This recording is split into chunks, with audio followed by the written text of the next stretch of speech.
आपण आता सागरगडवरच्या सिद्धेश्वर गुहेच्या तिथे आहोत आणि या सिद्धेश्वर गुहेच्या खाली पायथ्याशी हे सगळं सामान आपण उतरून घेतलेलं आहे, जे आपल्या गाड्यांमधनं आणलं होतं. कारण वरती ज्या दुर्गम वाड्या आहेत त्या गाड्या जाणं शक्य नाहीये.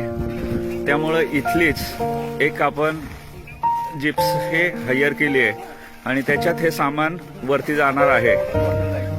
हे जे काही सामान आहे हे अन्नधान्य आणि गुडविल इंडियाकडनं जे काही आपल्याला कपडे मिळालेले आहेत हे सगळं आपण वरती दुर्गम भागात आमच्यातलीच काही लोक या जीप बरोबर वरती जाणार आहेत आणि हे सगळे वाटून खाली येणार आहेत.